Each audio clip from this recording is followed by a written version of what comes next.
Welcome, everybody. This is Charles Jr. of Impact Fan Nation, along with Ashley Friend of Slamdown Live. And we got Robert Rosello of Impact Fan Nation as well. They're here to give you an impactful review of Knockouts, Knockdown, one night only, 2017.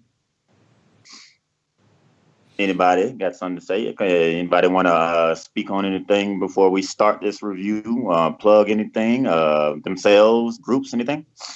Now I'll save my plugs to the end. It's always better to leave at the end.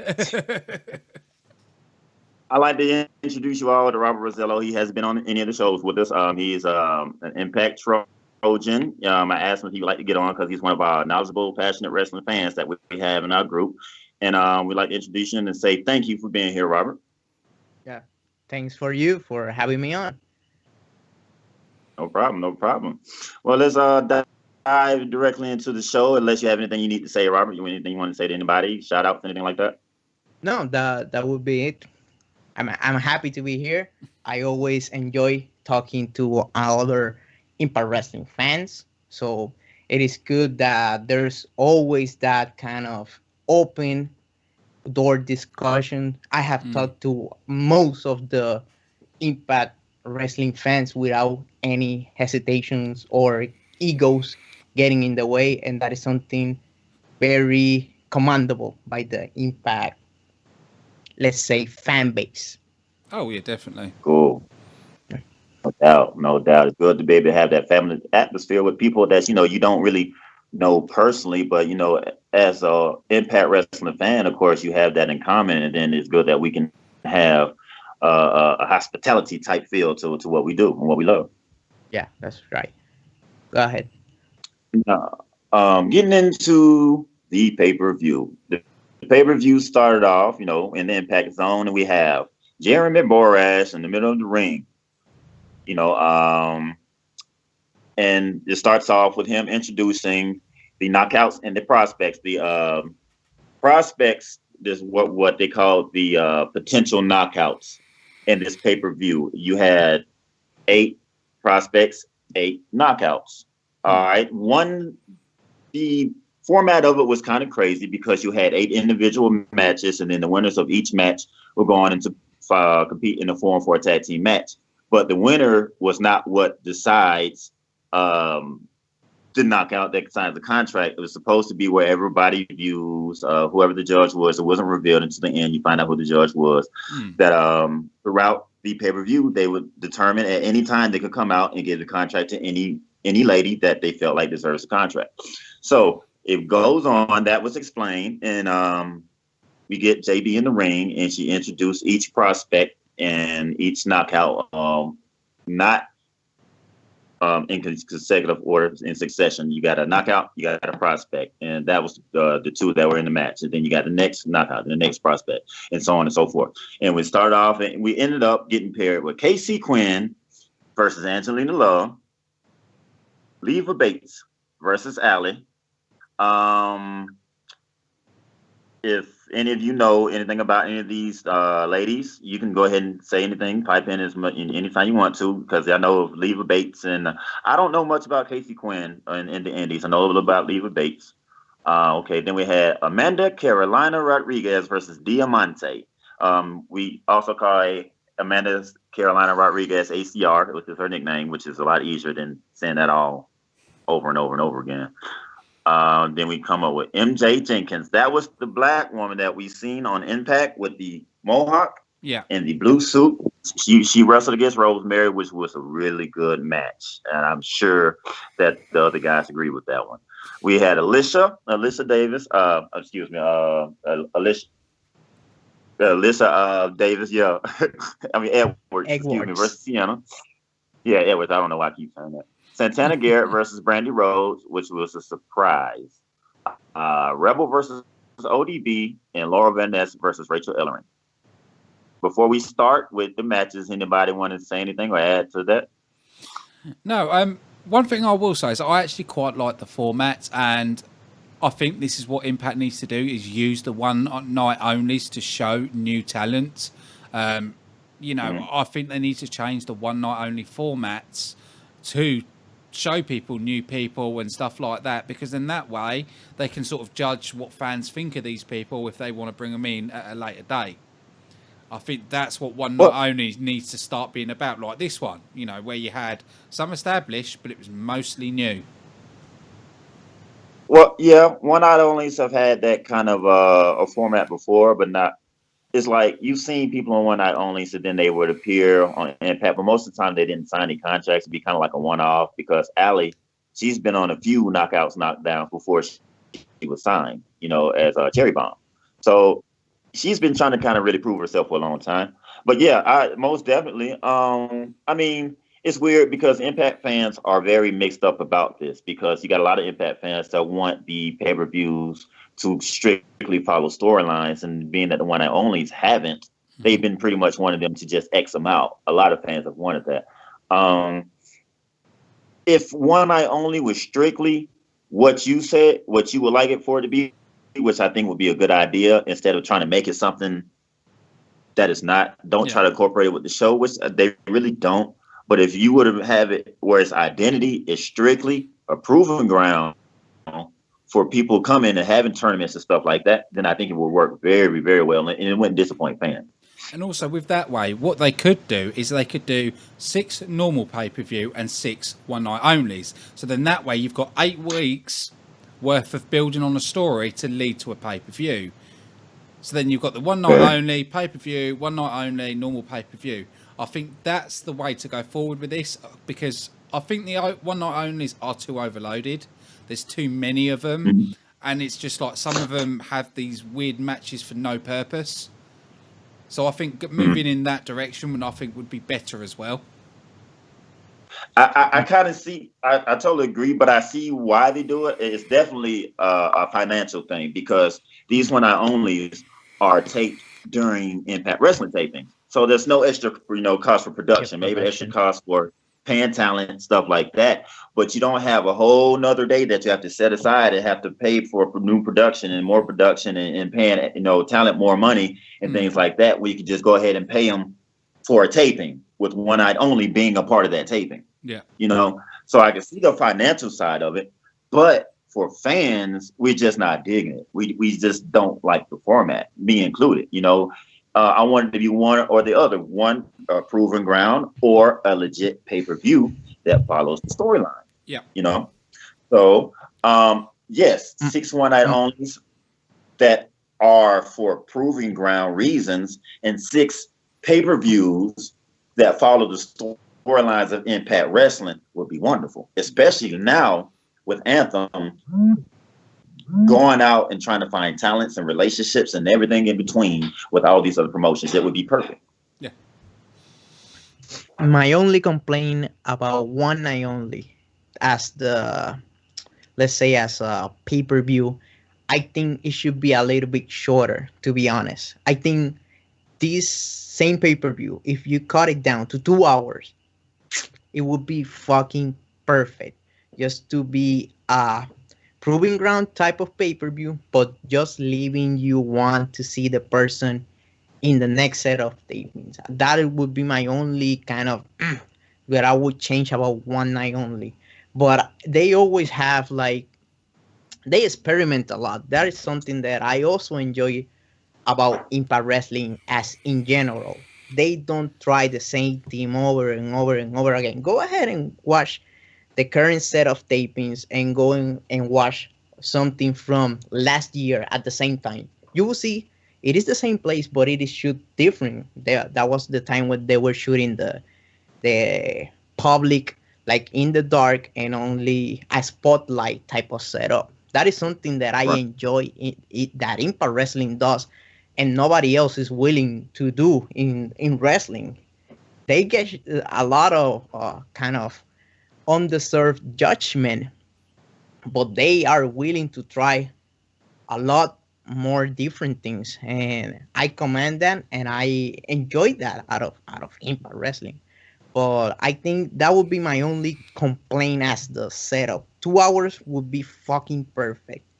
2 hour 50 minutes, I think it could be a little bit long, and this pay-per-view was not bad, but I think they could have cut some things out and make it even tighter. I can see that. I'm not gonna lie, it was kind of, it can kind of drag a one night only because it doesn't really follow storyline, so it doesn't have a whole lot to captivate you unless you're a hardcore fan that likes to see wrestling. So if you're more of a casual fan and you're not really getting these storylines that you've been seeing on TV, you're either going to turn it off or fall asleep.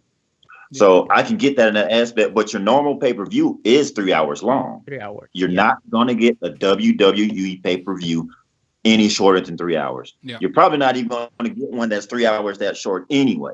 But the thing about that, WWE fans can watch it because they're following their storylines.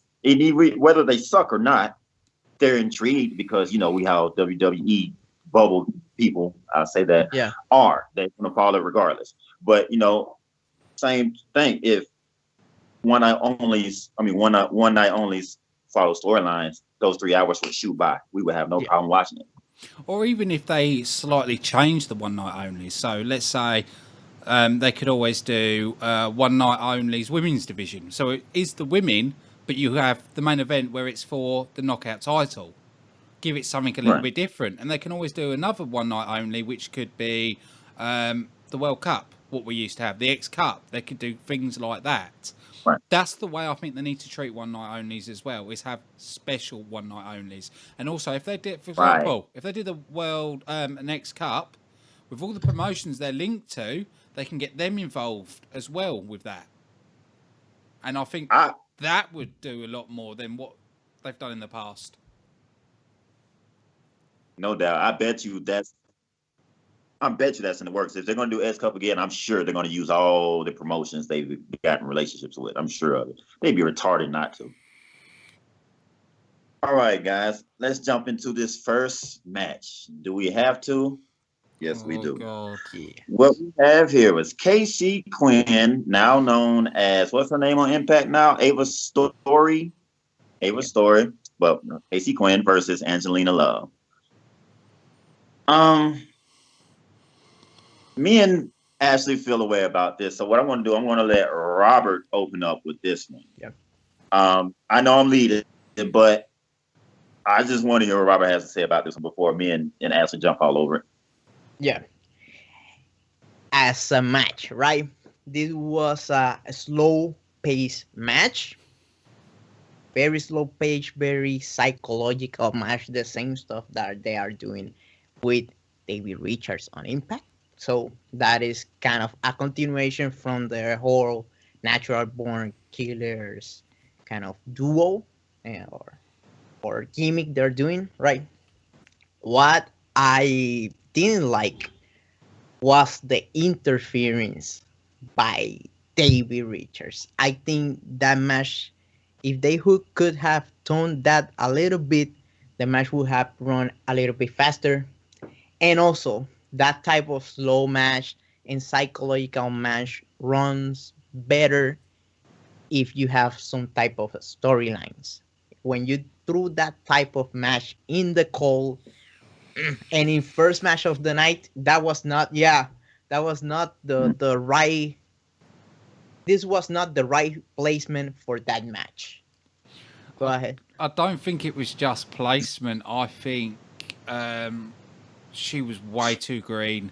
To me, she looked like an audience member that's got made to go into a match. That's how bad of a wrestler she seemed.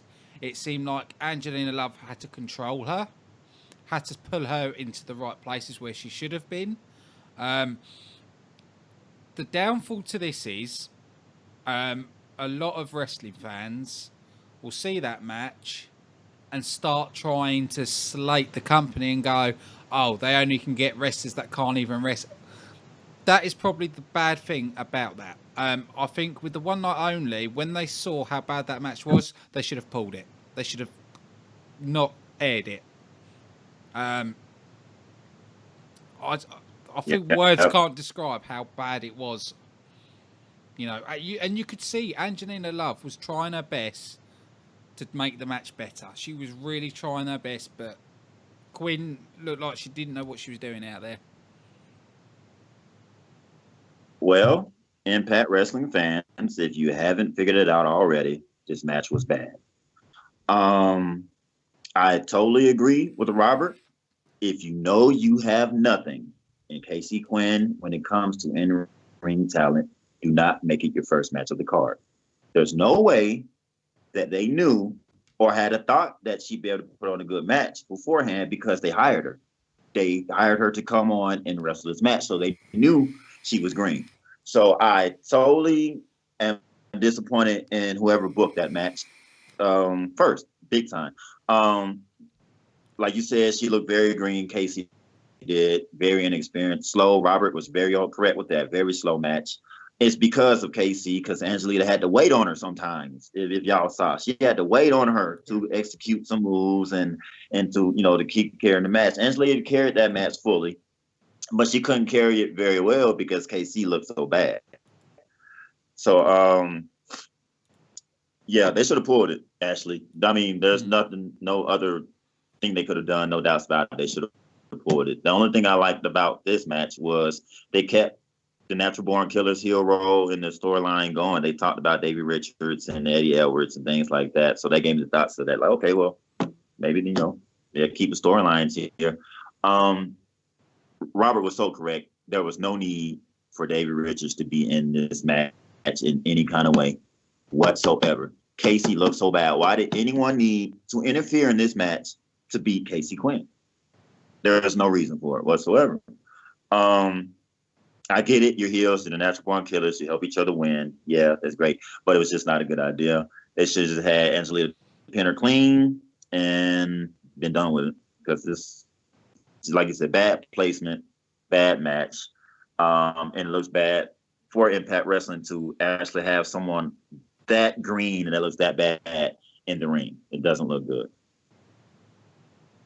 All right. Match 2, we have Leva Bates versus Allie. Now, Leva Bates and Allie have competed in the Indies before. Leva Bates, if you don't know her, she has different personalities, different personas in the Indies. She can have dolls and be like a schoolgirl. She could be demonic. She's just one of those things. She's very versed when it comes to personalities. You can throw something at her and she can work with it. I give her that, on that. Just it seems that Allie's doing the same thing when it comes from Cherry Bomb to Allie. It's a big difference, and she's doing it well. She's like the most over talent in Impact. I mean, do you all agree with that? Yeah. I think. All right. Now, before this match, Leva Bates and Allie, they exchanged playful pleasantries. Leva Bates had a stuffed animal that she was playing with. She gave it to Aura Hebner to play with. Leva Bates and Allie, they hugged during the match. And, the fans were chanting, hug, hug, hug. And they started, chanting for them to hug Earl Hebner. And the chants got large enough and they hugged Earl right there in the middle of the ring. So that makes sense. If you've ever seen Leva Bates' character when she's, holding teddy bears and she's playing like a little schoolgirl, of course, it interacts with Allie's playful, happy-go-lucky little girl type role too. So of course you could expect something like that, and it's believable. It's silly, of course, but that's kind of what wrestling is nowadays. It's silly in a lot of ways, but it's to be expected. So I wasn't mad about it. I wasn't mad about it. I would call it a gentlewoman's match, because there was no funny business. There was nothing. No one tried to get the upper hand. It was a slow match too. Wasn't as slow as the first one. Leva Bates looked a little green to me too. I was a little surprised because she's been in wrestling for a while. She has experience. Especially on the more difficult moves. Cause like I've seen times where Leva had to do a bunny hop where Allie was on the ground and she would have to do a bunny hop, and she didn't really just go over and do the full roll. She kind of rolled sideways. And it seemed like the moves that took more than just your average effort were harder for her. It was a long match that ended again with an interference of Sienna. Sienna attacked Allie while Allie was on the ring apron, while Earl Hebner was distracted by Leva Bates on the inside. Bates capitalized on the win. Capitalized on the interruption. She gets the win. The match I would give it like a C or B minus. It wasn't really spectacular. It was better than the first one. It was still slow. I like that they were like chummy. It didn't like try to get over on one another because it wouldn't have been good for the characters. So it wouldn't have really made much sense to me. I think the reason why it wasn't so good, I think it's because more so Leva Bates. Allie looks pretty good in the ring. She has experience. Leva does too, but it didn't really show. I think maybe nerves, jitters, being on the grand stage. Who knows? Don't know. But what do you guys think? I quite actually liked Leva Bates in this match, actually. I think she's one of the people that Impact could sign, and with her being so versatile with characters as well, they could do a lot with her. I do think she's probably one that needs to be an Impact, because then that way, like I just said, you've got different characters then, and being so versatile. I didn't really think she was that bad in the ring. I think the problem is with Ali, they're trying to keep Ali not to do so many moves and stuff like that, because at the moment she's still being trained by Braxton Sutter in storyline wise. So I think that was probably why it was a bit slow, and I think that was the issue with it. I don't think it was really much on Leva Bates' side of it. That makes sense. That makes a lot of sense. As far, Leva Bates.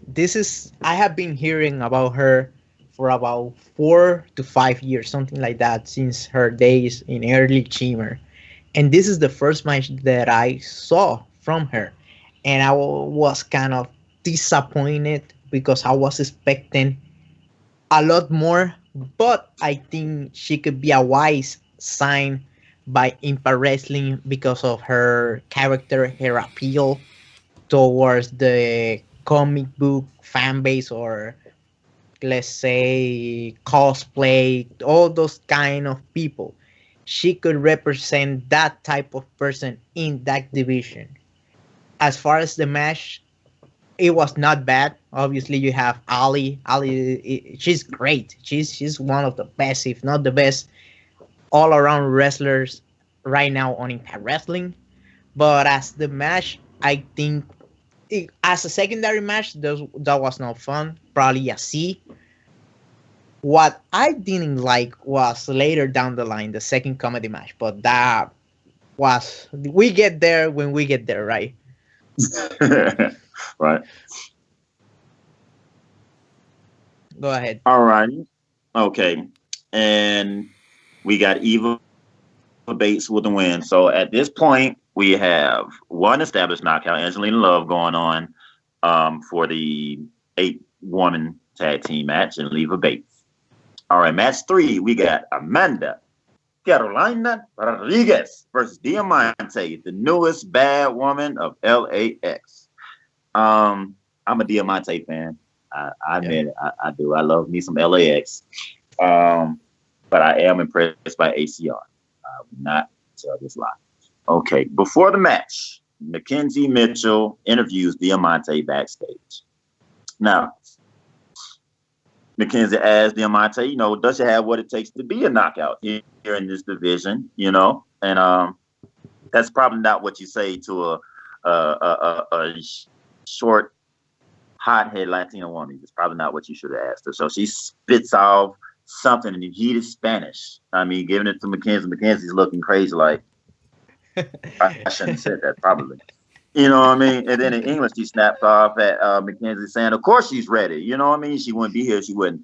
And that's when Conan appears behind him. He tells, Diamante, just chill. And Mackenzie, and then Conan lets Mackenzie know that she would not be here. She wasn't ready. She would not be in LAX at all. So we get on into the match, and Diamante enters with Conan. The whole LAX spiel. So Conan comes with her. And then of course ACR is a tall woman. She had an all red unitard.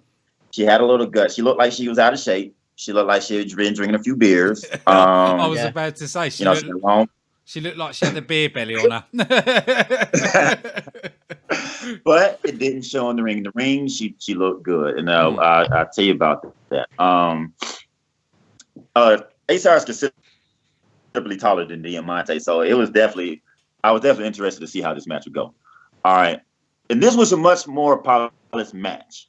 This was a decent match. ACR being bigger and stronger than Diamante, and it was evident in the match, and it was shown as it should be, as she was literally tossing Diamante around the ring like a rag doll, picking her up, toss her from one side, toss her from another side.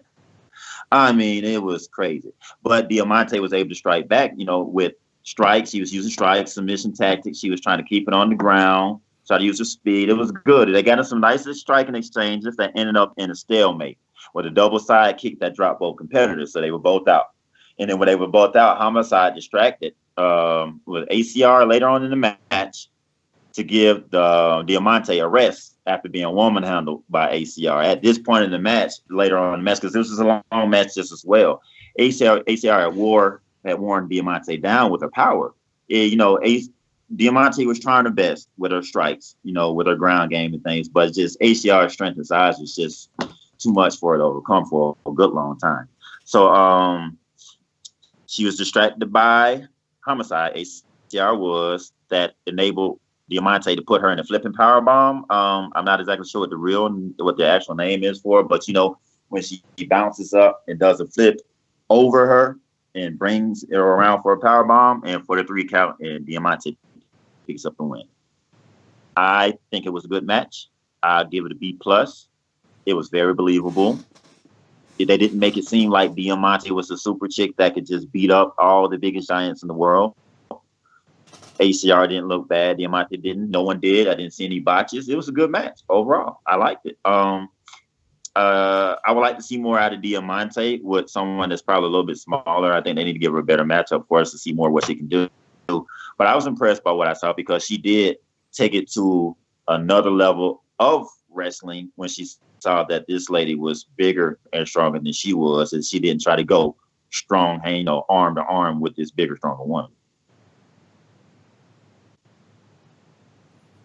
Totally agree.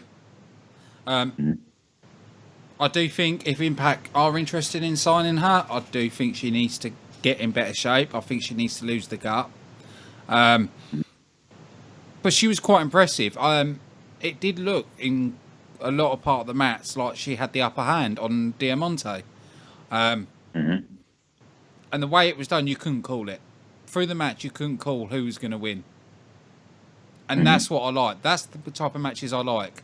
I like to be on the edge of my seat to go, holy crap, who's going to win this? Right, yeah.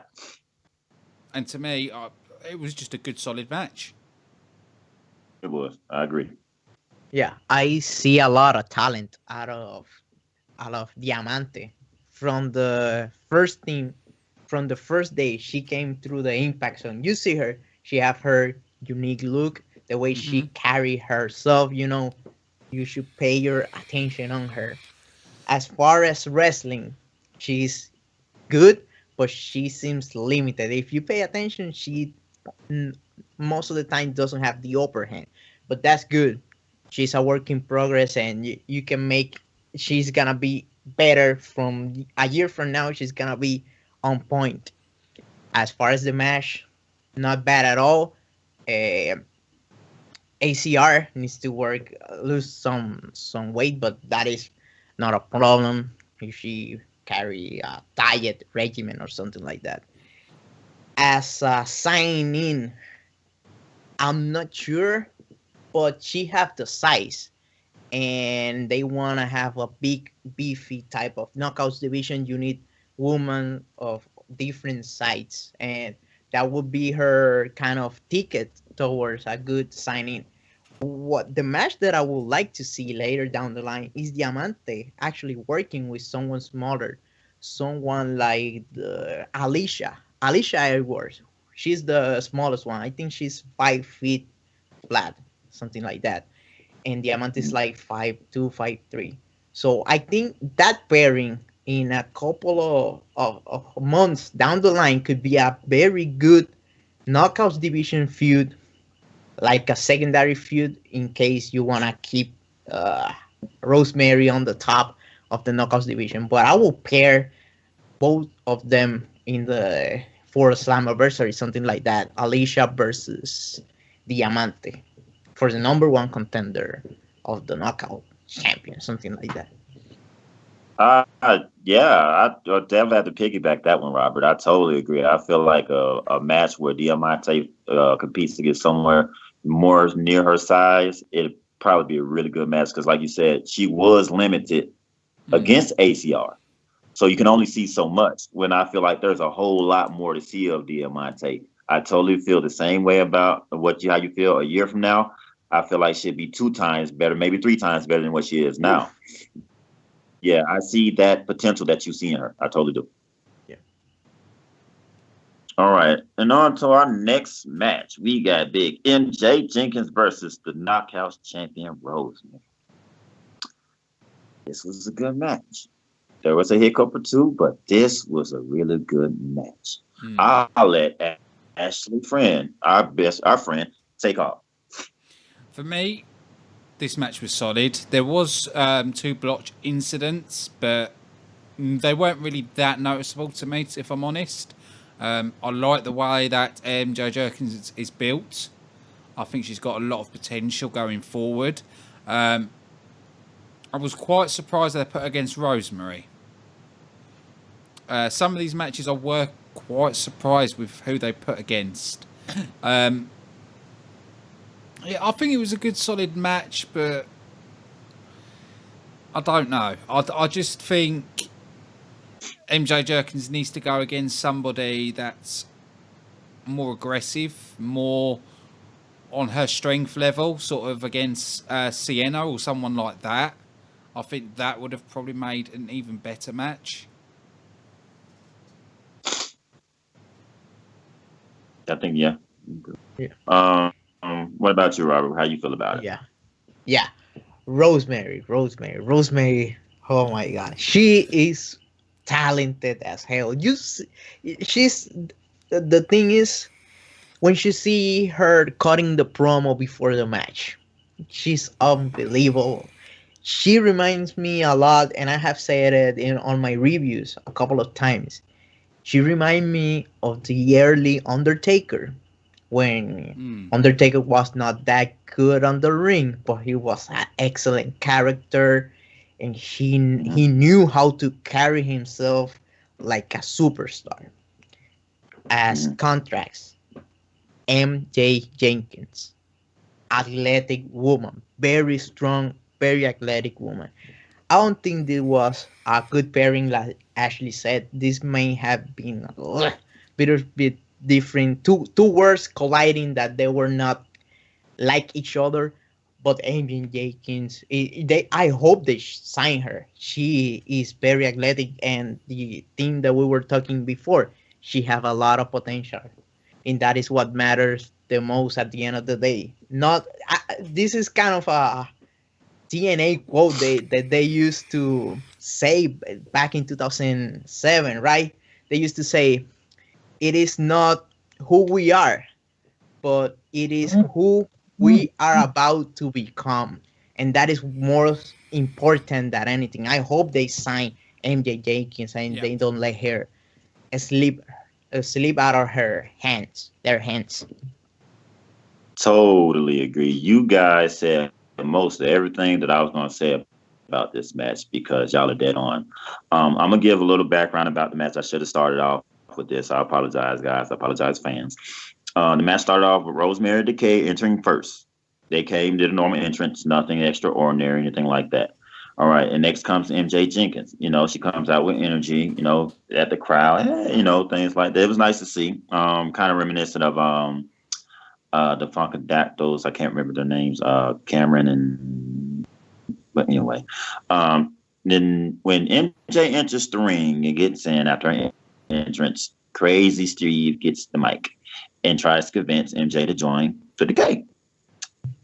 Decay seems to be trying to get anybody to join, even an unknown MJ Jenkins that they hadn't seen wrestle to this point. I don't get that, but we'll just let that go. But I can say this, that this pay-per-view followed storylines. And I'm interested to see if they continue to do that in the future. But MJ declines. She calls them sick freaks and says she's riding solo. And she does her own thing. And that's when Rosemary attacks her from behind and start the match. This match was a back and forth match throughout the whole thing with really good in-the-ring action. MJ Jenkins showed a lot of athleticism, just like Robert said. A lot of it. She had a decent move set. She showed us that she could do a few different things. Like Ashley said, she did have one botch. It was kind of sloppy, but it wasn't that bad. She she jumped up. She was on a ring apron, and she jumped up to do a springboard forearm smash from the top rope. Bounce in, bounce off the rope, and come in. Well, she jumped up, bounced, and she slipped and fell back to the apron. Well, it was a good. Rosemary caught it. She improvised well. She came like she was going to clothesline MJ. MJ blocked it, hit her. She turned around and she jumped up and finished, and completed the move. And then went on from there and looked good throughout the rest of the match. She showed great potential, just like both the brothers said. Great potential. She's a high energy wrestler that uses the entire ring. She was jumping from the inside to the outside. She was on the outside, fighting on the outside. All over the ring, on the inside, to the top rope. She was everywhere.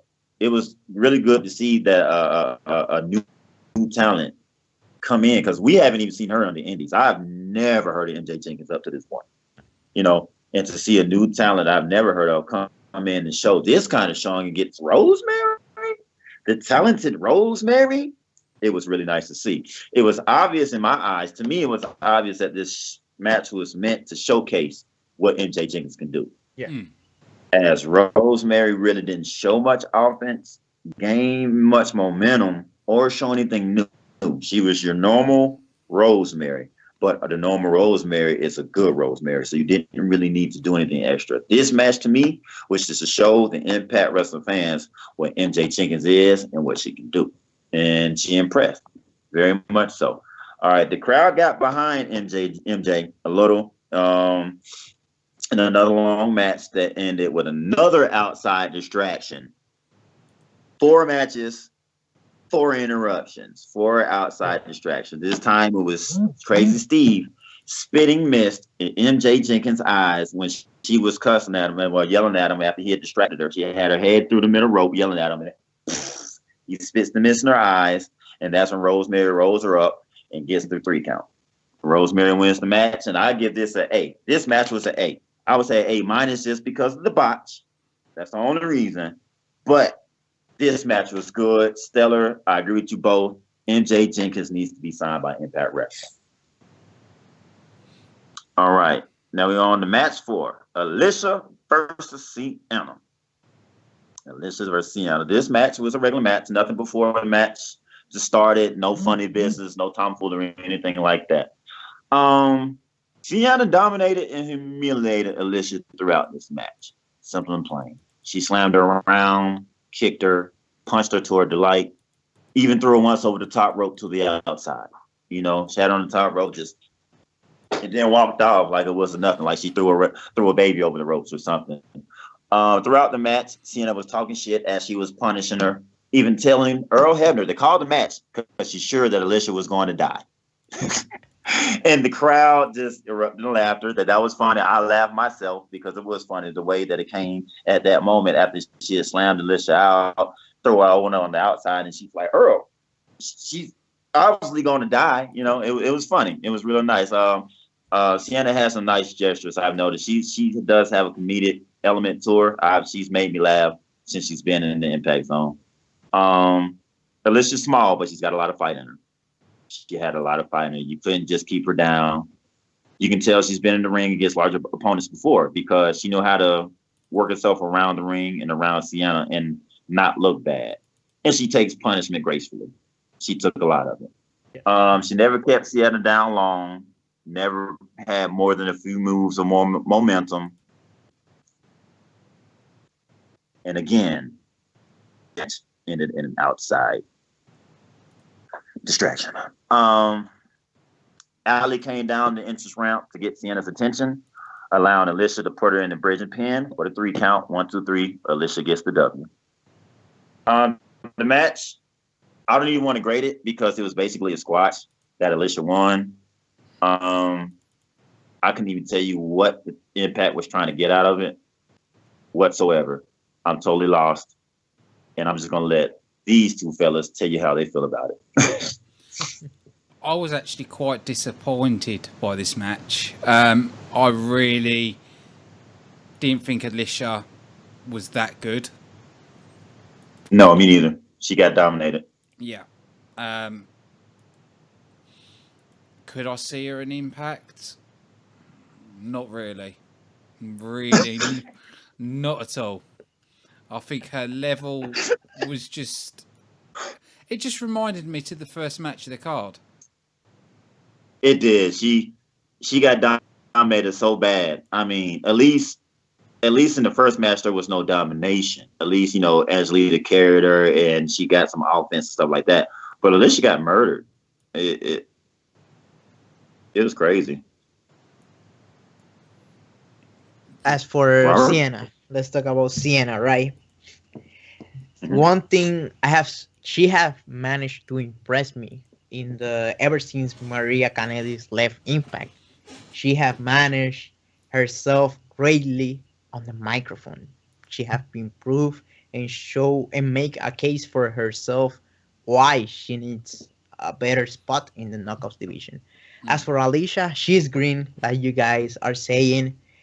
But I think by the nature of her size and she knowing how to sell, you can build something out of that. I don't know how successful can she become, but she have the, how can I put it, the perfect kind of physique or posture of an underdog. If you need a babyface underdog type of character, she would be greatly for that, but she needs to work on her wrestling skills. I know she's a shoo-in, obviously, because Impact like to sign kind of marriages like Cody and Brandy and Davey and Angelina Love. Impact likes to do that. She's almost a shoo-in, but she needs work. That is the truth. I don't want to attack her too much, but she needs some work. As for the match having a distraction at the end, I'm not a fan of dirty finishes, especially on pay-per-view. But most of the matches in the pay-per-view was not bad, or was not like a 2-minute match that you used to get on the other side of town. Most of the matches ended up, like 8 to 10 minutes, something like that, which I enjoy wrestling. I did. Yeah, so having the dirty finish, I'm not a fan of it, but it is what it is, right? Right. Yeah. So you basically seeing Alicia as like the female rock star Spud, huh, Rob? Yeah, you got it. Something like that, or Spike Dudley, or something like that you could push him towards the main event scene once you have a good monster, which is something also Impact is kind of missing, because they signed Sienna, but Sienna doesn't come across as Awesome Kong or even Havoc. She's kind of a monster, but a hybrid of a monster, if you know what I mean. I totally agree. I don't think they ever should have pushed Sienna as like this big, scary monster, because you can't, after having Kong and Havoc, especially after they had a match together. Yeah. So you really can't have Sienna come in when she doesn't have the size of not even a Havoc, and definitely not of Kong. And then the way that they booked her after she came in and won the title, and then when Maria came in, she became like the flunky and started like jobbing to like much lesser opponents and stuff out of nowhere. And I'm glad they're trying to build her back up, but they kind of dropped the ball on that. For one thing, they should have brought her in trying to be like this big bad one when we've already seen the likes of Kong and Havoc. And then once you get that, or what you think is established, you kind of just snatched her up from up under her feet and start having her be the do girl. So it's just weird. Anything else, guys? Not really. No. I can't really think of anything to add to that. Yeah, to me, it just felt like the first match. It was poor again. One thing I can say, Robert, you were right about that. She can sell. She does sell very well. Yeah. Punishment is her forte. Yeah. All right, our next match, to me, was a surprise match of the whole show. Match of the night. Yes, match of the night. Unexpected. Santana Garrett versus Brandy Rhodes. If you all don't remember Santana Garrett, you might remember Brittany. You might remember Brittany in her role, her what they call it, her work with Samuel Shaw, the creepy bastard. That's Santana Garrett. Brandy Rhodes. If you don't know who Brandy Rhodes is, you've been living under a rock for the last some odd years. This match was great. Yeah, it was surprisingly great. Any match that we see Brandy Rhodes in, we don't expect great to come out of her mouth. So she held her own, and she actually looked like a wrestler. I mean, and she looked like a good one at that. She didn't botch. She wasn't going slow. She wasn't carried. She executed. She sold well. She did her moves well. I mean, it was very surprising. Very surprising. There was a lot of testing of skills and chain wrestling going on. They stayed on the match. They rolled around a lot. They did a lot of back and forth. It wasn't very fast paced, but it's very technical and mat based, which was very impressive. They showed wrestling skills. With Santana Garrett, though, I don't think you have a choice because she can go. She has a lot of wrestling chemistry. She has a lot of wrestling experience, and it shows. Those two had good chemistry. They looked like they had been in the ring before. I don't know if they had, but it looked like they had. There was only one sequence of chain wrestling that involved multiple pins that confused me, because there was one time where Brandy Rhodes had her legs wrapped around Santana Garrett, and Santana Garrett was in front, and they were trying to reach and grab each other. I don't know if that was a botch or if that was them showing competitiveness and it resulted in a stalemate. Was it Brandy trying to get a hold and Santana blocking it, or was it, did they forget what to do and kind of just winged it? I don't know. So that's the only thing that had me confused about that match. Aside from that, neither lady looked lost or confused throughout the whole match. Both showed their maturation and development in the ring, because Santana Garrett is better than she was back then. And we all know Brandy Rhodes looked a lot better than when she appeared in the Impact Zone. Santana looked like a seasoned veteran that was very, very excited and happy to be here, to be competing in a six-sided ring. She was pinpoint on nearly every move, helped Brandy look really good. This was a very even matchup. Was the first to end cleanly. But Santana Garrett went in with a running moonsault. Off the rope, she did a standing moonsault, bounced her legs off the rope, and did a moonsault, backwards moonsault, and got the three count. This was the one-on-one match of the night. I give it an 8. There's no way I can't give it an 8. It was good. It was just a good match by both competitors. I would love to see this kind of thing recreated on Impact on the regular. It was great. Yeah, I totally agree with you. There's nothing they can really fault. Even Brandy Rhodes, to me, even stood out in this match. And to me, in the past matches we've seen of her, she had me worried. I didn't think she was quite there. But with this match, she really showed her ability. And she really showed of how much potential she's got. I can't understand why Garrett's not signed up yet. She needs a contract now. Get her signed. Now. Get her signed before the WWE start their bloody women's tournament thing. Get her signed. Right. Exactly. If they let her snatch her up for that tournament, she's gone. They better sign her now. Yeah. Yeah.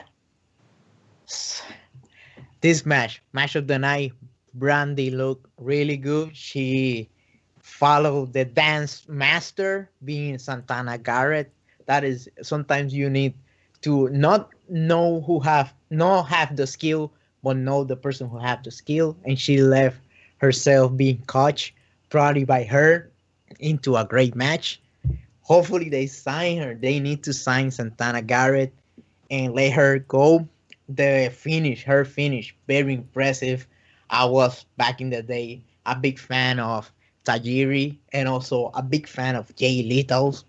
So seeing her doing that kind of handstand to the ropes, then towards a backflip, very impressive. She's doing it the right way. Excellent stuff. I hope they sign it for real. They need to get her ASAP. Robert, you couldn't have said it better. I mean, you could not have said it better. It's impressive that you like Tajiri and Jay Lethal as well, because, we all know Santana was trained by Jay Lethal, which was an excellent mentor. And it showed. Her in-ring action is rivaled by very few. She's good. Yeah.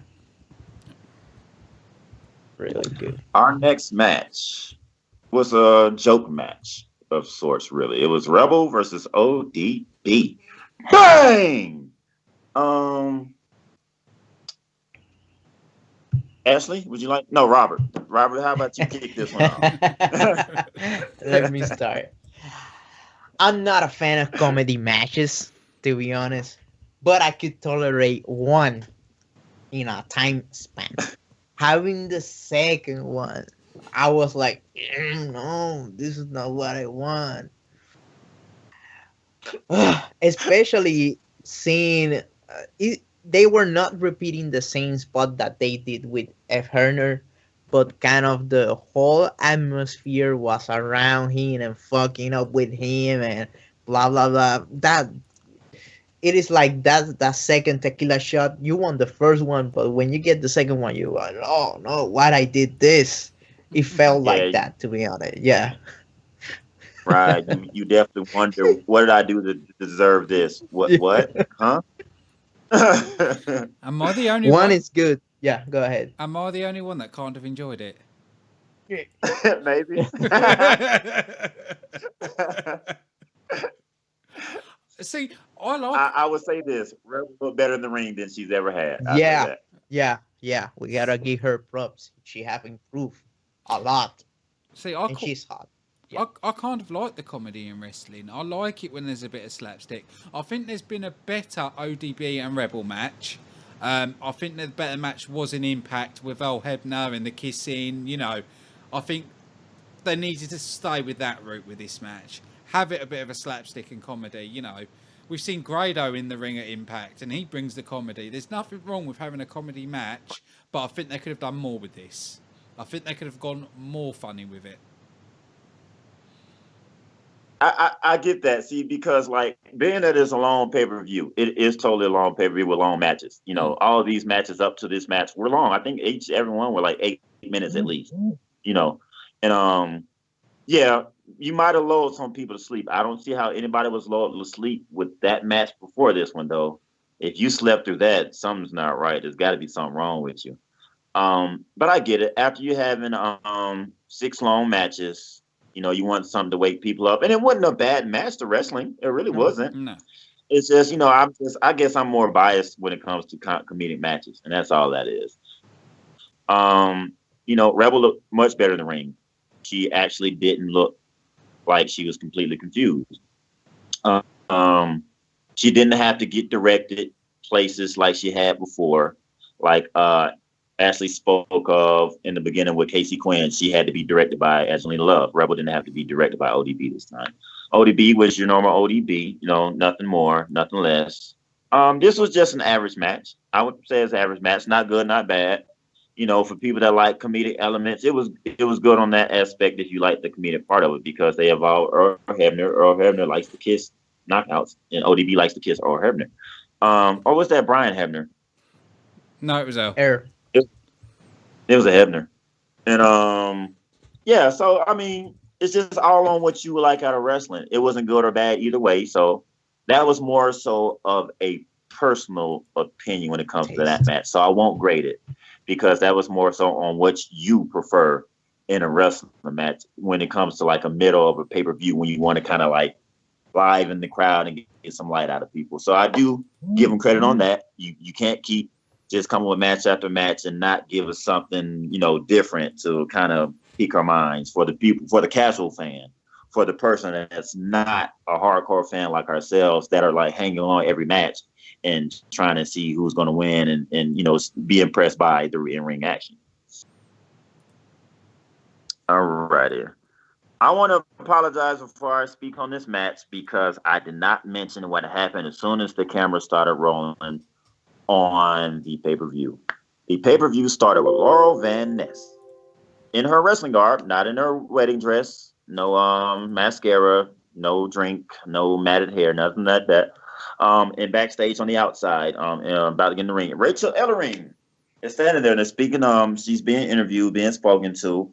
And Laurel Van Ness pulls up behind her, and she's like, you know, oh, Rachel Ellering, oh, not everybody has daddy that's in the business and getting their way, you know, through daddy's name. And she's pretty much saying that, you know, she got her way in the business through Rachel, you know, through her father in WWE right now. And, you know, of course, the managers of the Road Warriors.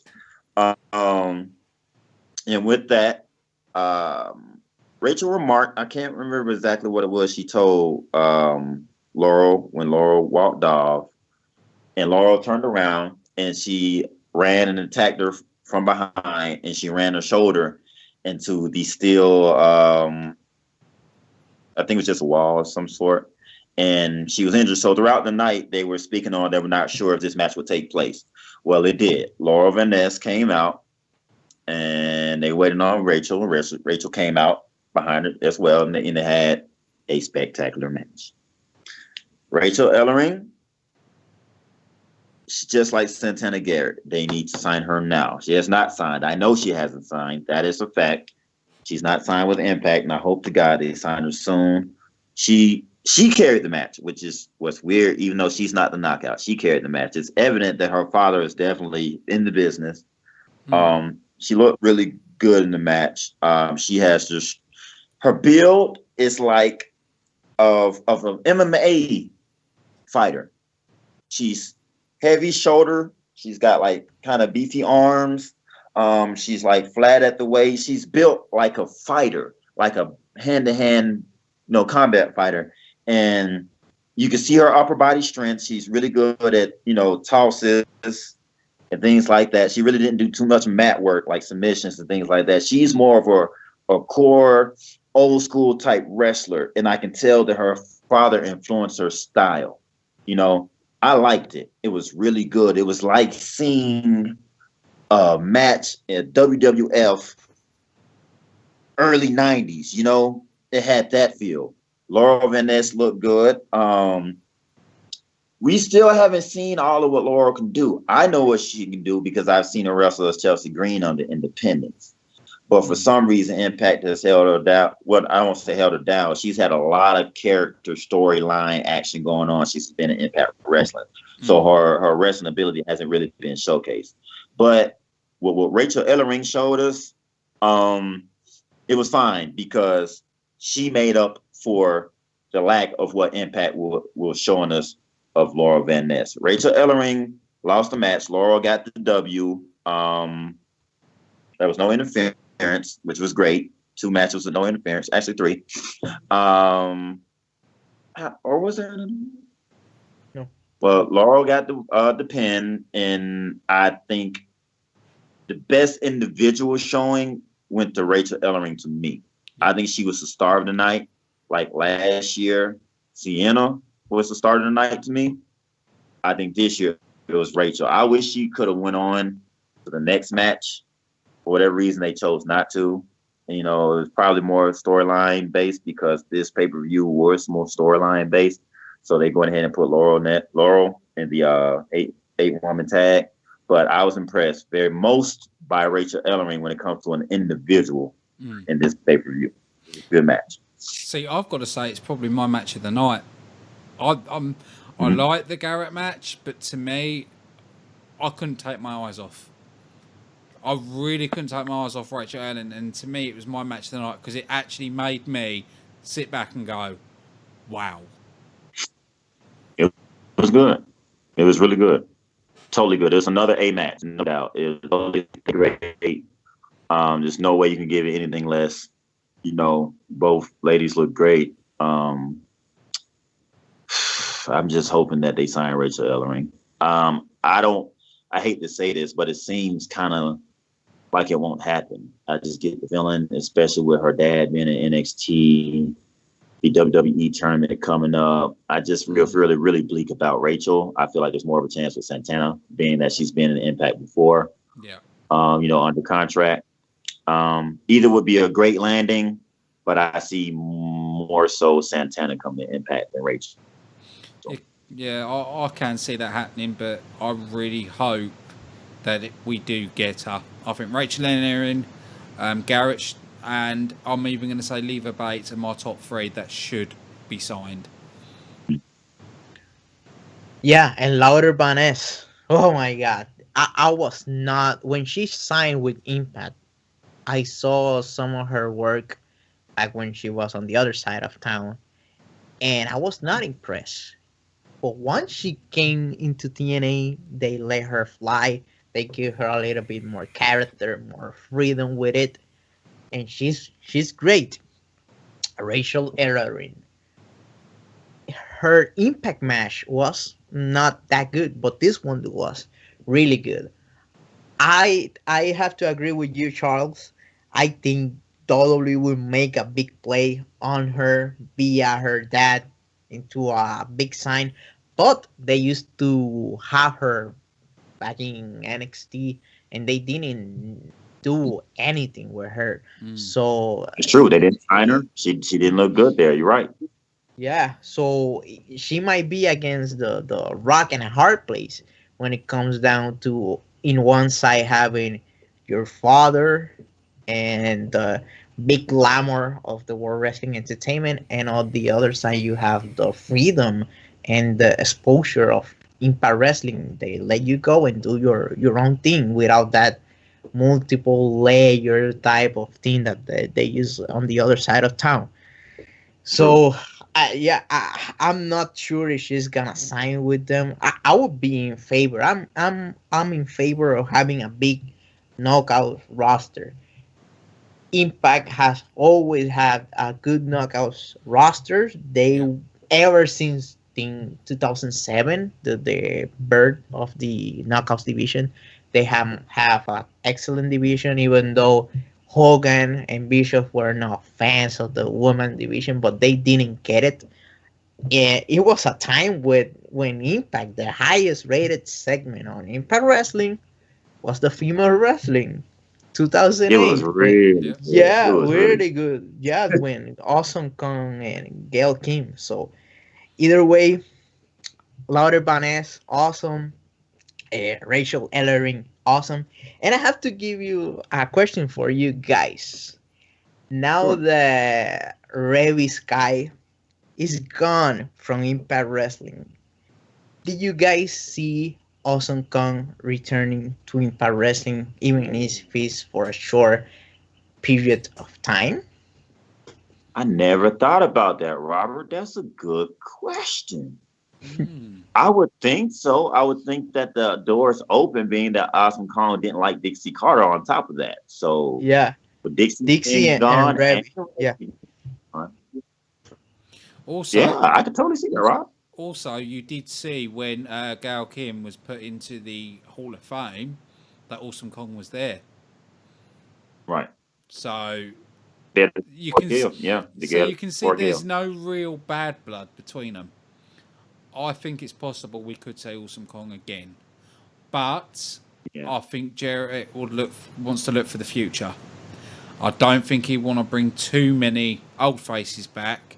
I think he's looking more for the future, because if he didn't mind old faces, then he wouldn't have released it. He wouldn't have let Jade go. So I do think with the women's division, I think he's looking for more new than bringing someone that's been there before. Yeah, but I think yeah. Go ahead, Charles. No, I was just gonna say I think with the knockouts that's true. I think you should go with the newer faces when it comes to the women. Yeah, I totally agree with that. What I think Rosemary versus Awesome Kong could be a big match that you could have even if it's just one night only on pay-per-view, something like that. That could generate some heat and that would make Rosemary even more legitimate if she faced the Awesome Kong. And now the Revis guy have been deleted from Impact. I hope to see her, but not for a long period of time. I am more in favor of something like 3 months, 2 months. That would be it.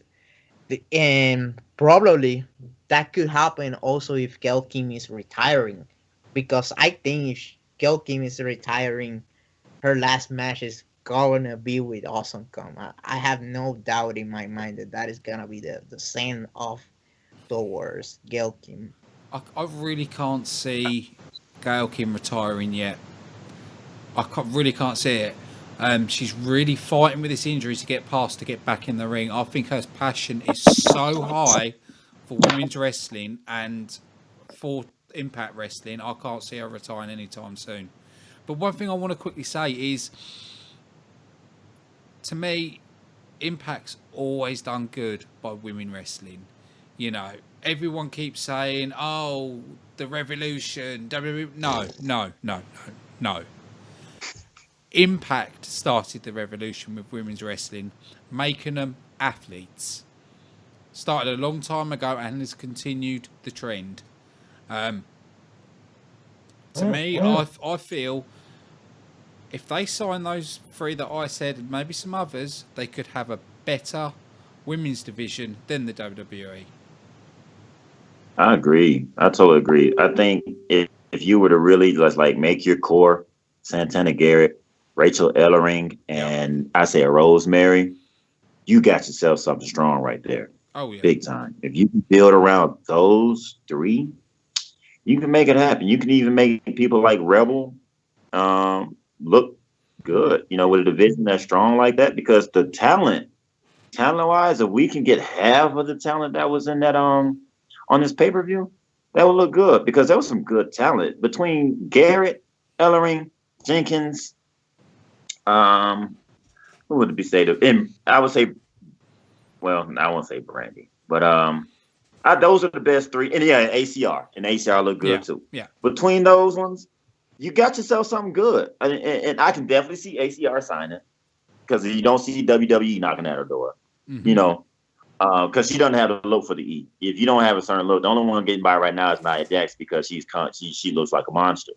She's like the monster heel in the division. And so if you're not like super large where you can be the monster of the division, WWE does not want somebody that's like middle of the pack when it comes to body wise in their women's division. So WWE's not knocking on her door. WWE's not knocking on MJ Jenkins' door, because she's not known, and stuff like that. She's kind of raw. Santana and Rachel, yeah, those could possibly go. But if we were able to lock those two down, because I'm sure ACR and MJ are going to sign if they haven't signed already, but to be able to get those other two and go forward from here would be spectacular. Yeah, I totally agree. There is only one other female that hasn't been in Impact for a long time that I would love to see sign, and I think Impact would be stupid not to sign her. I know she wasn't in this tournament, but I've got to say it. There's a person that should have been in this tournament and should be in Impact's radar, and to me, Kay Lee Ray. Ooh, yeah. I mean, and as well, I would also go with Candice LeRae. I think you know who that is? Yeah. Candice I think she would be great in the women's division. She'd be kind of like Roxy, what Roxy was. Kaylee Ray would definitely be a great addition. I was hoping that somebody would go and search for Kimberly before she signed with NXT. Yeah, that went out the window. That'd have been great to have her and Allie back together. I think this would have been tremendous. But Shit happens. Yeah, there's so much talent in when it comes to female wrestlers in the world right now. Shine, Shimmer, what's the not Spark, but the Japanese all women's organization. It's another good one. There's lots and lots and lots of good talent. It's not like with the men talent where you got some that got it, some that don't, and you got because when you check an independent show, you're going to see a lot of bad male talent. You're going to see a lot of it. Not as many bad female talents though. You know, and there's lots of it to go, and I think that Impact has they need to seize this opportunity to jump on all this good female talent. Totally agree. The only one that I wish now that probably we're seeing almost the death of Lucha Underground. If you were to ask me now that Impact is doing business with AAA, they're having all sorts I know of what you're problems. gonna say. Yeah, I know. I want to see Ivelisse Vélez back back on Impact Wrestling. Yes. Yeah, she's great. She's awesome. True. Yeah, she's awesome. Whoever, me and my best friend were talking about this earlier. Whoever thought that signing Lady Tapper over Ivelisse was a wise decision needs to be fired if they haven't been fired already. Yeah. Fire that person. I don't want to talk about Ghost Check. I get pissed off if I talk about God Check. Bro, and that was horrible. I mean, I never get over that. Never. And they let this guy Brian Cage go, and they sign Aiden O'Shea. What is his name? I don't remember his name. He was the Jay Bradley. Yeah, the bodyguard of Billy Corgan. Holy fuck.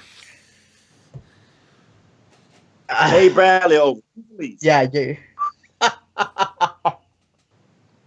But there's quite a lot of mistakes Impact's made in the past. It's like people don't even know this one, but Dean Ambrose was in Impact before he was with WWE. Yeah. John Moxley, yes, he wrestled one match. Yes, he did. Yeah, I'm not a fan of Dean Ambrose, to be honest. I don't see him as a big loss. But as for the gut check, that was some crazy time. Holy shit! I don't even want to talk about that. I get fucking pissed off. That I think that is probably their second bigger all around mistake they have done in probably their history. I think I can understand John Moxley because he was not known. No one knew who of them in CZW but hardcore fans. So we didn't know who the hell he was. Yeah. We became Dean Ambrose. We didn't know who the hell he was. And then WWE built him to who he is. So understandable, but Ivelisse. Yeah, and from the first time you see her, you already go. She's a badass bitch right there. She knows how to wrestle. She looks good. She knows how to do that. You could see that by the first impression. Holy shit. And even so, even in the storyline, she still won the match. Yeah. And Lady Tapper got chosen. I don't know I don't know what the hell happened during all the that time, but now we have new management. Now we have new people in charge. And you'll always learn from your past mistake. Hopefully, things are going. Yeah. Now look at all the people they have managed to sign in the last set of tapings. Most of them very good talent. LAX. Very true. Very good. You have Matt Morgan looking as ripped as you can. Wrestling really good. Magnus, who was always a star and Impact use him for just a little while and then let him go. Now you got Alberto Patron, who is hot with the Impact crowd. with the people in Hot, hot. Florida. Yeah, They you love got him. the how is the name of the Diamante, another Yeah, no. good female wrestler. You got Rena Scum, you got Garza Jr. and Laredo Kid. Oof, most of those talents are really good. Yeah. Yeah, they So are recited some w- really talented we're people. seeing we're seeing the change between the gut check days and now the new management, and it is night and day. You compare them uh, one on one, right? Yes, all right. It's all Yeah, right, Robert. Like the talent that they're signing, they're not just trying to go out and get these people that they got big names and it don't cost Mhm. all this money. They're not doing that, and I like that. They're getting the ones that they feel strategically put them in the right place, which was a good move at Alberto El Patron, which a lot of people didn't think would be a good move, and it was. He's like you said, he's hot in Florida. He's hot everywhere he goes. He's always draws. He Yeah. always gets the crowd hype, and he's not being a diva. So I'm fine with it. he drew like 10,000 people about 2 months Mm-hmm. ago. He and versus Carlitos Caribbean Cool, they draw 10,000 Mm-hmm. people Crazy. in a show here. That's a lot of people, especially That's a lot of for how small the island is. That's Yeah. a lot. Exactly. Alberto just has a way with the fans to where they draw to him. He has his way, and Yeah. I'm glad he's an Impact Wrestler. So this is another thing as well with all the partnerships as well with trading talent and stuff like that. It's just amazing, you know. Even with the world of sports hook up as well. Another good business decision. You know, trying to get corner in the UK market. It's Jeff knows what he's doing. He's doing the right moves at the right time. Yep. And I hope he decides to go start plucking some female talents from the United Kingdom because they're damn good, Yeah. and bringing them to the knockout division too.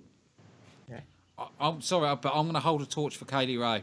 To me, she's like a female Jeff Hardy. She needs to be in the impact zone. Totally agree. I've seen some work from her, and she's good. I've never seen a bad match from her. She's good. She's damn good. She's damn crazy. I totally agree. She's damn crazy as well. She takes those high she takes the high risk spots. I've seen her jump from the top rope into the crowd. Actually into the crowd. Holy shit. Yeah. Nice. I'm an ICW fan, so I've seen plenty of her. So,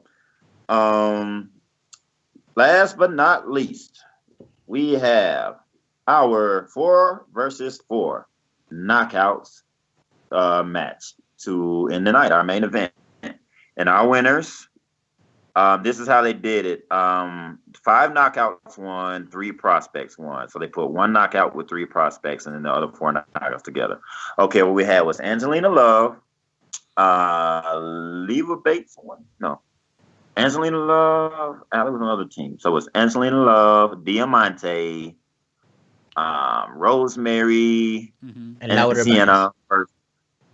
Huh? No, not Sienna, but louder. what was it?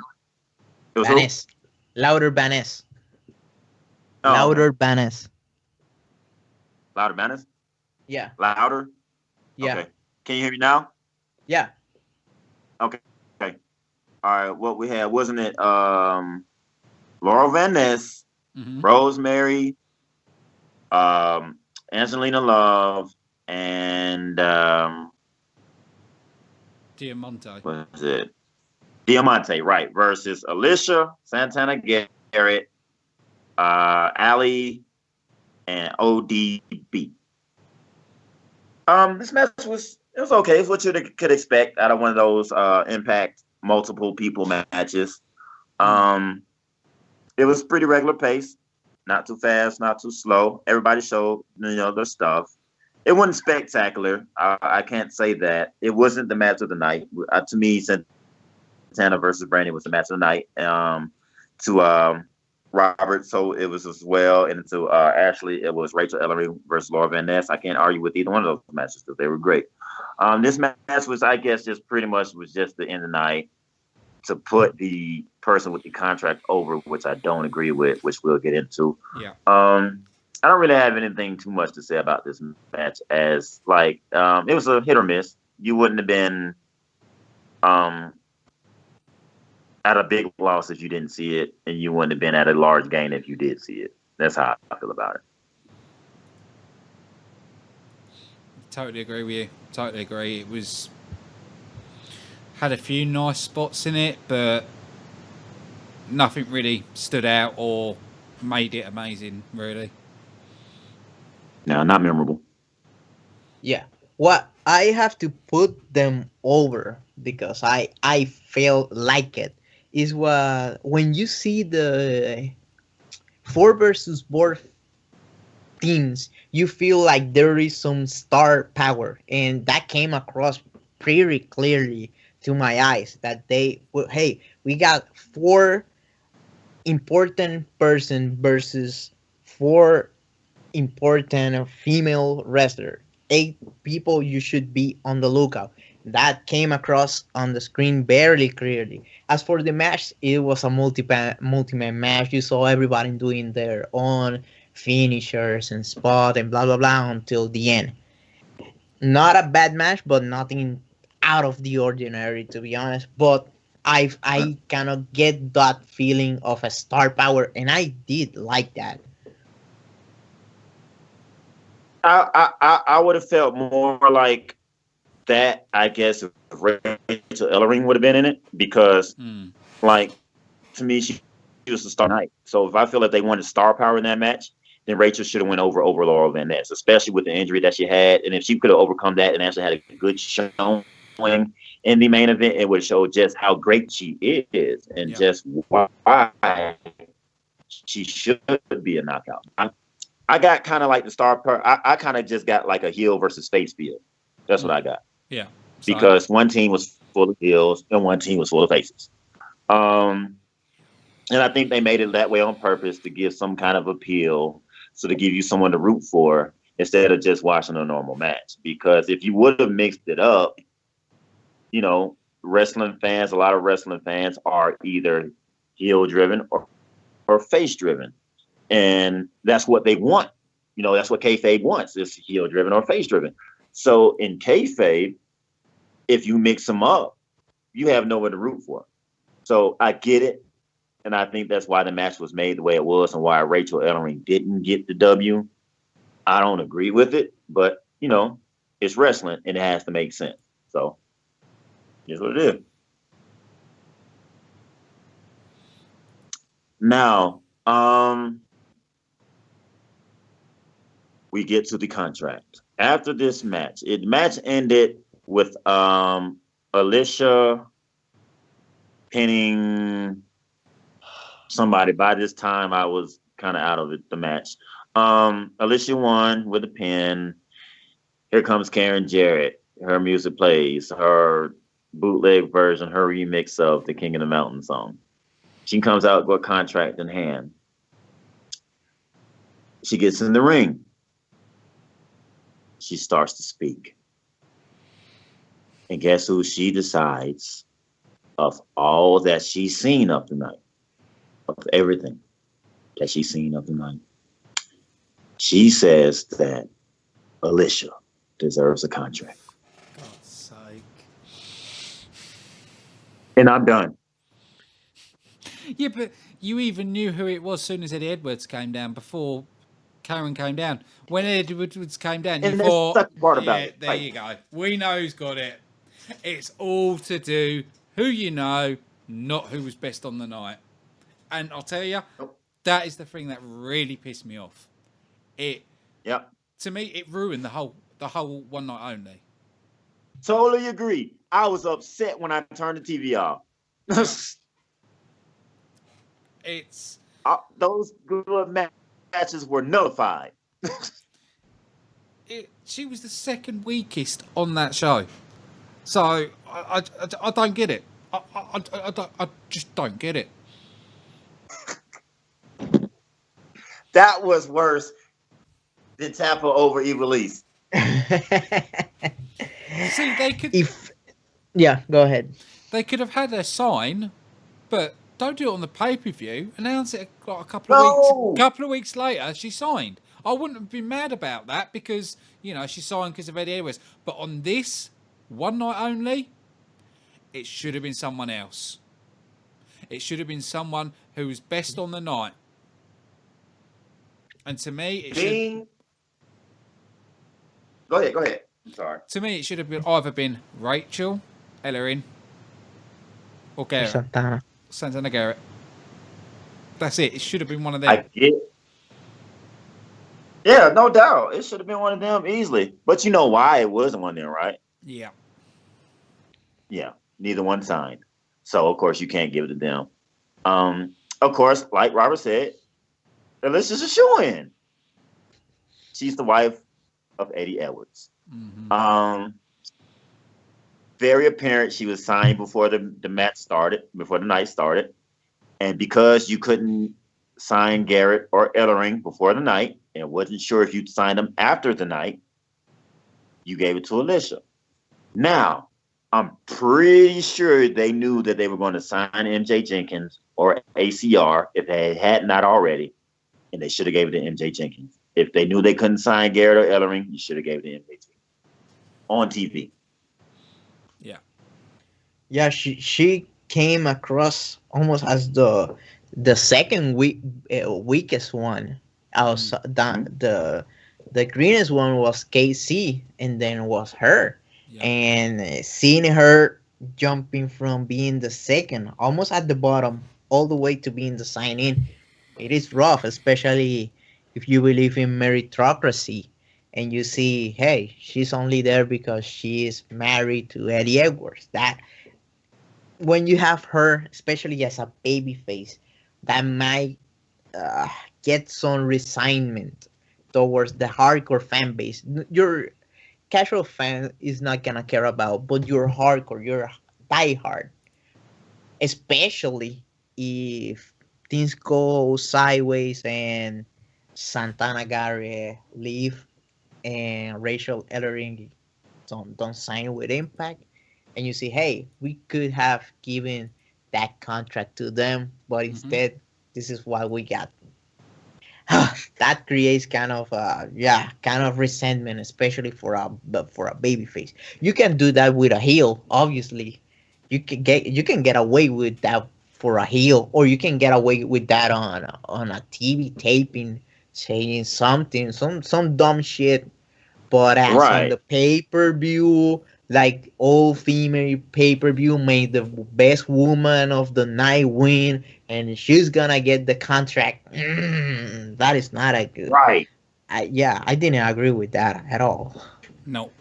They should have totally just said whoever gets the pin gets the contract. I would have felt better about that. Yeah. I'd have felt much better instead of saying we're gonna watch and whoever impresses us most gets the contract. How the fuck did Alicia get it then? Part of my French, but I'm just a little uptight about that. Yeah. Yeah, it basically ruined, for me, it ruined the whole show.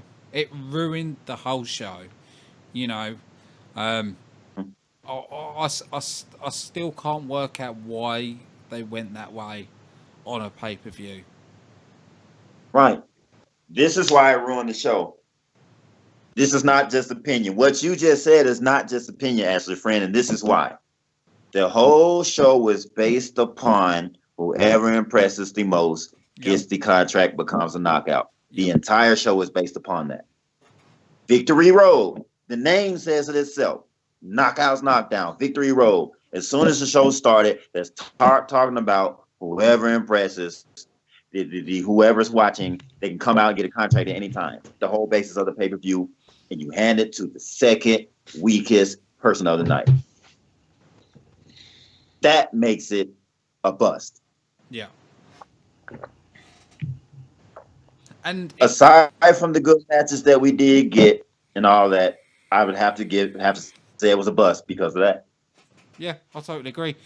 You know, this had potential to be a good one night only, but the choices they made is what ruined it. Yeah. Totally could have been good, man. Just the matches, you did have a couple that didn't look so well, but I think Santana Garrett, Rachel Ellering, Brandy Rhodes, Laurel Van Ness, and and Sienna and Rosemary.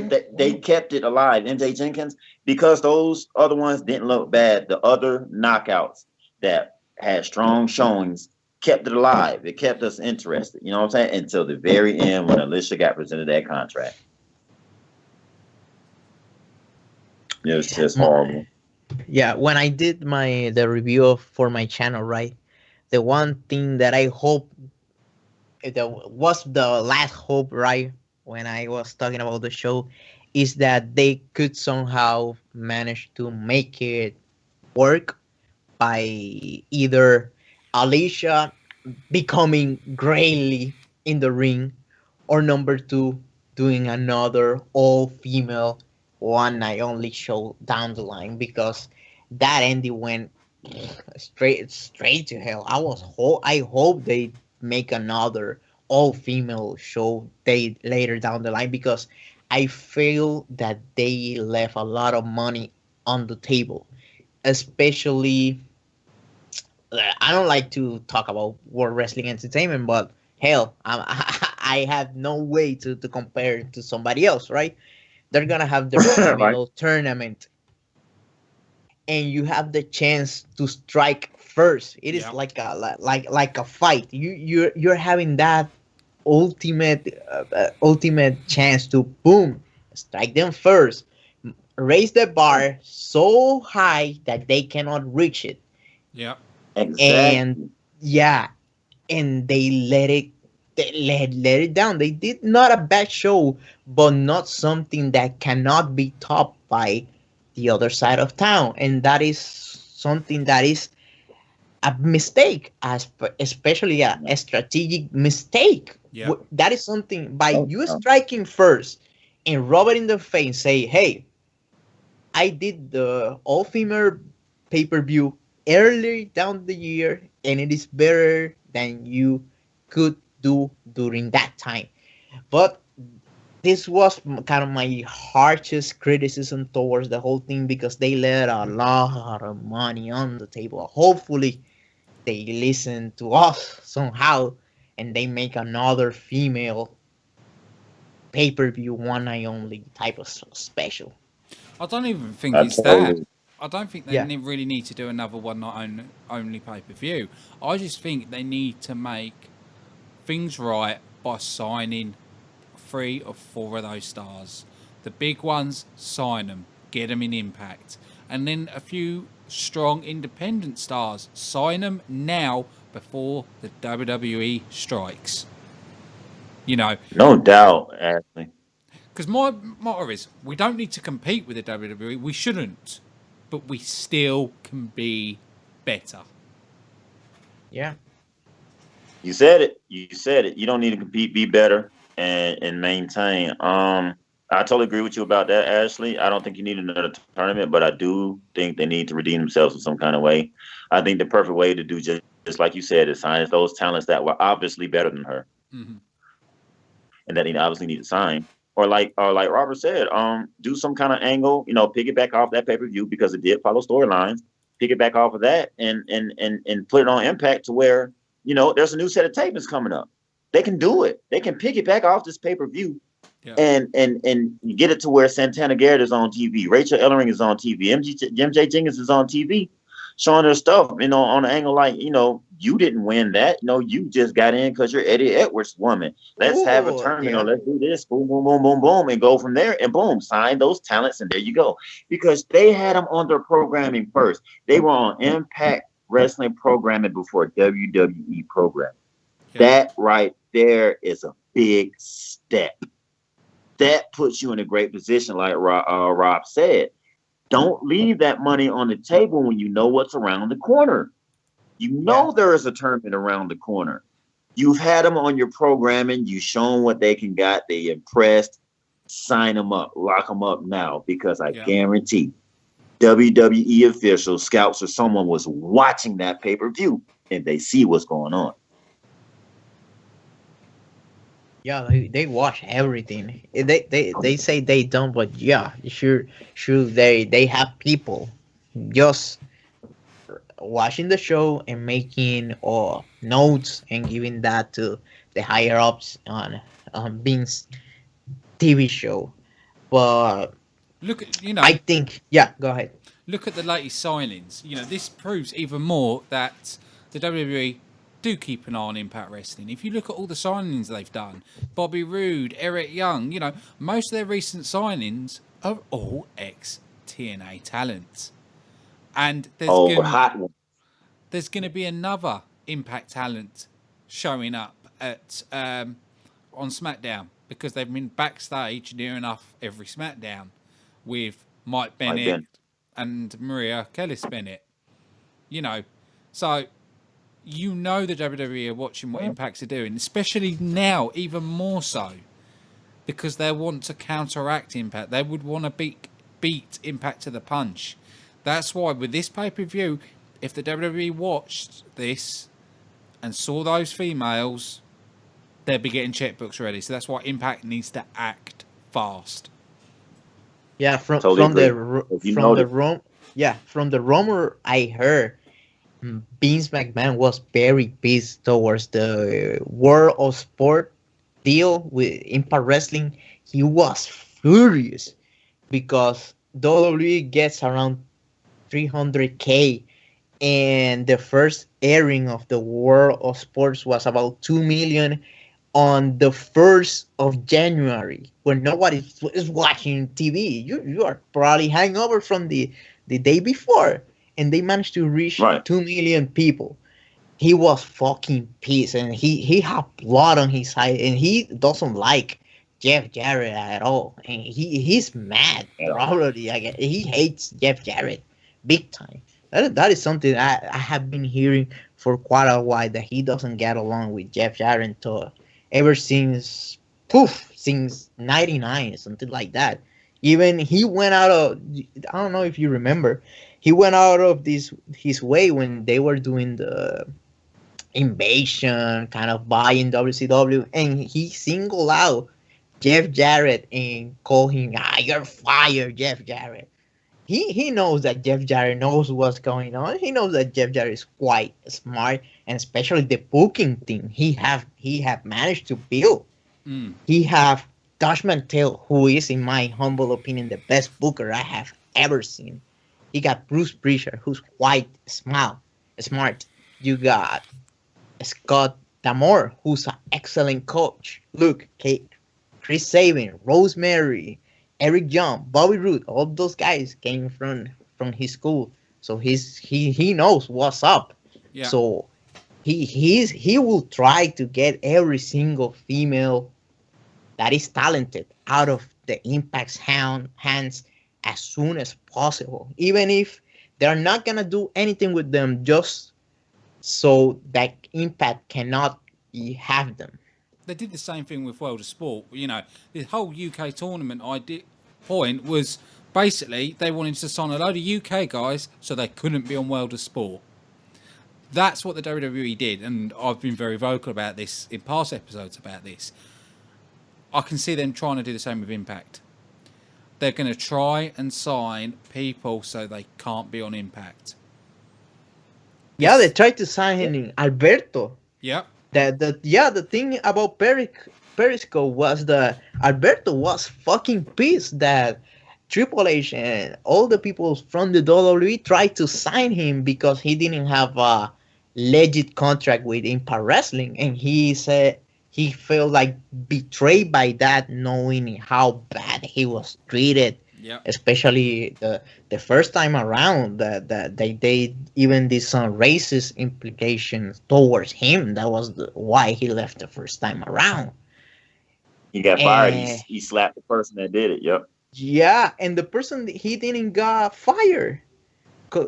I mean, that's crazy. And the stuff is that he's kind of like, let's say, the stereotypical Mexican, in the sense that they value friendship, and a handshake deal is a handshake deal. You can take that to the fucking bank, because that is the word of a man, and that's what he gave Jeff Jarrett, and that is what Jeff Jarrett gave to him. And by Triple H offering money on top of that, he got fucking pissed. and he put them on a blast big time on Periscope. But they're gonna try to sign every. I'm sure they are breaching contracts. They are doing all sorts of tricks in order to get everyone out of Impact as soon as possible and try to sign every single talented program person out of Impact. But one thing I have to make like a note and an asterisk, right? Why they let Magnus fell through. Magnus is something that you see him and you know he's a star. He's very good looking. He carries himself like a star and he knows how to wrestle. And he's a heavyweight, a legitimate heavyweight. He's not like some 5'8" guy or 5'10". He's like 6'1". I have seen him on person. He's quite tall. So I don't know why they let him go. So at the end of the day, it is a company, but it is like a big engine. In the back in the day, you could outpower every single car out there. If you have a Camaro, something like a Camaro or a Corvette, you could be the fastest one in the block. But now you got people with some Japanese car with some 2,000 bucks in turbo, and you're gonna be reading his his fucking lights if you try to. Yeah, yeah.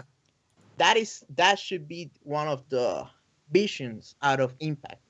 We cannot be we cannot outpower them when it comes down to money, but we can smart them when it comes down to speed. And by making friends, by having a working relationship with AAA, having working relationship with Noah, with probably New Japan Pro Wrestling if in the near future, or Ring of Honor, or stuff like that, you can make your whole roster seem a lot bigger by not investing that much, by just sending, hey, let me send Eddie Edwards towards Japan, then I get this guy for one set of tapings and he's gonna fight 3 or 4 guys and he's gonna look fresh because he's someone fresh from the promotion, fresh set of coating of paint, and he's gonna be looking shiny. So you keep that ball rolling, just like the old territory days. I think I am big time in favor of what Jeff Jarrett is doing, and he have impressed me. And we are how long? This is 18th of April, and they took charge of Impact in January the 4th, and look 4 months down the line, and look how many great talents we have on board, and the booking team and the relationship. Things are moving pretty quick, and he's doing the right thing big time. Go ahead. No doubt. Well, Ashley, I know it's late where you are. I know you're tired. I see you drinking some kind of energy drinks over there or something. You're barely making it. You know, I can tell you need just some sleep. So, I would definitely say this was a good show, good review. Anybody want to give a final grade on the show before we close it up? I don't like to give low marks, but because it is what it is. Yeah. F plus. F plus. I'm sorry, but it's got to be an F plus. See, I give it a D. I give it a D because they totally went against the basis of the pay-per-view. Good matches, but I totally feel like you shitted on us and slapped us in the face by giving Alicia that contract when this was supposed to be about the best knockout of the match. I can't even give it a D. I can't do it. I just can't do it. It was that much of a slap in the face, and oh yeah, big time slap in the face, big. I think also a lot of the matches were against the wrong opponents. Yeah, it was out of the whole lot, only 2 good matches. Yeah, it's got to be an F plus for me. I'm gonna give it a D just because of the good matches that they had. The 2 they had was Santana, Brandy, and Rachel Ellering made it a D for me and not an F. All right, D minus. There we go. I'll go D minus. What about you, Rob? What do you? Yeah, a D also. I think too many dirty finishes for a pay-per-view, a paying pay-per-view. Yeah. That is, and that ending, it left a bad taste on your mouth. Yeah. That was totally a major knock for me too. You had, what was it, I think it was 4. 5 straight matches ending with distractions from the Oof. outside. 5 straight on a pay-per-view that's supposed to be determining who the best knockout of the match is. Incorrect. No. Yeah. Yeah. So, well, with that, as we see, we average out a D for Impact Red. Well, it still has the TNA name. I don't know why. TNA, one night only, Victory Road, Knockouts and Knockdown, 2017. That is a really long title. But it averages out with a D. Had a couple of good matches. Overall disappointment because it was not booked well. You had some talents in the ring that shouldn't have been in the ring, and they just totally slapped us in the face with the decision they made. And we hope to do better. I hope that you fans enjoyed it all over the world.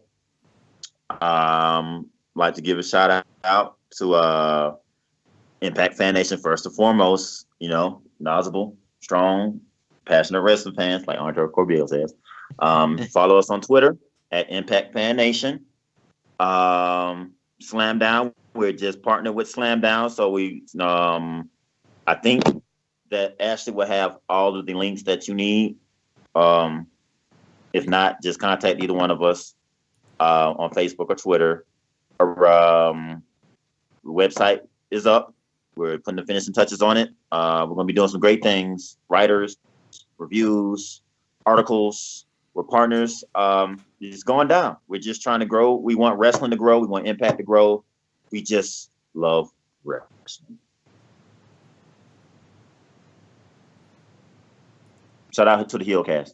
BQ, King of the Mountain. And what was one more? The Chef. Yeah, the Chef from the Heelcast. Anybody? And what about you guys? I just want to say big shout out to all Impact fans, really. And I want to say, don't forget to check out Slamdown. We're on Twitter at Slamdown Live. And the website is slamdown.co.uk. And just like you said, Slamdown's growing, Impact Fan Nation's growing. And this is what it's all about. It's about passionate wrestling fans. That's right. Robert, anyone you want let me plug a song of my stuff. So right here on youtube.com, I do my weekly Impact reviews under the name Robert Does Wrestling. I also play some guitar covers and do some WWE pay-per-views reviews, New Japan Pro Wrestling. It all depends, but mostly it's Impact Wrestling. Tomorrow I'm gonna be launching the first episode of my podcast. It is not gonna be a weekly or monthly thing. It's gonna run via tapings. It's gonna go by the name Impact Fans Speak. There's gonna be an open type of platform because of the nature of my work. I may have to give that guest post to somebody else later down the line, but it is what it is. As for now, I'm having a great time talking about all things Impact Wrestling. I would like to give a shout out to the Heelcast, especially my man, Chief TNA Mafia. Yeah, and your TNA guy, my friend from the South America. So that would be it. Thank you for watching all this thing go through. We truly appreciate your support, and keep watching Impact Wrestling. Keep watching this channel. And that would be, thank you so much for the platform. I highly appreciate it. No problem, man. We just want knowledgeable wrestling fans. We want different opinions. We just want to give the fans, the best show that we can and give different opinions because, who just wants to listen to one person all day and just beat us in the head with it. We're not Vince McMahon and Roman Reigns. Okay.